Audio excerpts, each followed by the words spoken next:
Welcome to AuroraRP. In this video I will tell you about the world we have created and the lore around it.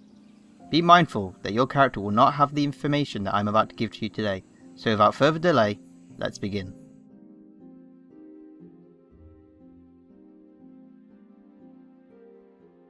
The island of Aurora is a beautiful place, however it does have its dangers, but the inhabitants of the land have adapted to survive and thrive. However, life on Aurora was much harsher, for humans did not always hold dominion over the land. Many centuries ago, the skies and lands were ruled by monstrous dragons. They saw humanity as a pest upon the land, crushing them like flies, burning and devouring them. Many tried to fight the dragons, but humans were simply too weak to compete with such power. The land became burnt to a cinder. Many fled from Aurora, and those who stayed would burn. As the human population on Aurora approached total annihilation, a group of survivors searched the charred land in hopes to find some way of defeating the dragons. After many months they found it. Buried deep underground, hidden from both dragons and humans, a mysterious artifact. As the survivors gathered around the artifact, they placed their hand upon it, and the artifact shot a force through each and every one of them. When they emerged from the depths, they were no longer mere survivors, but now heroes. The artifact had bestowed upon them great powers, powers that would rival the dragons that tormented them. And so our heroes began to hunt and kill the dragons, killing them one by one, and eventually they were triumphant. Few dragons remained in the land, and their threat faded. But the heroes would not rest till every dragon was defeated, and so they set off to hunt down any remaining dragons. However, they never returned.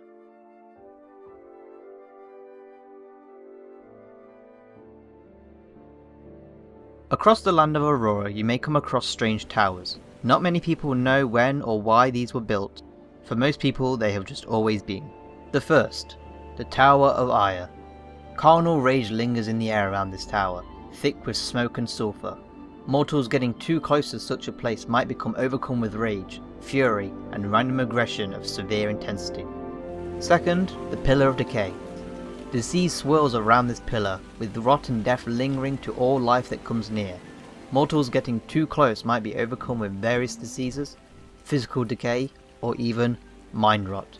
Many sickly creatures can be found here, one more malformed than the other. Finally, the Pillar of Stasis. This frozen peak is the pinnacle of cold, as time itself seems to slow. Very few manage to come close to this tower, and none manage to leave, finding their bodies unable to move and their thoughts grinding to a halt. This gripping cold claws deep into the soul and freezes the very will to survive. Although your character will not have knowledge of these towers when they first arrive to Aurora, you are allowed to use this information if you ever choose to get too close to one of them.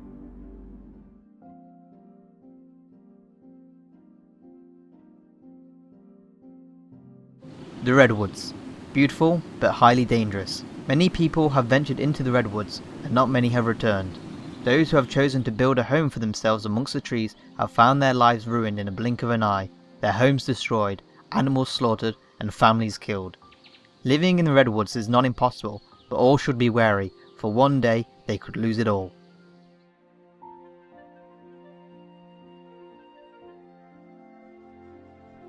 Port Haven is a quaint little town that welcomes all and was once a centre of trade.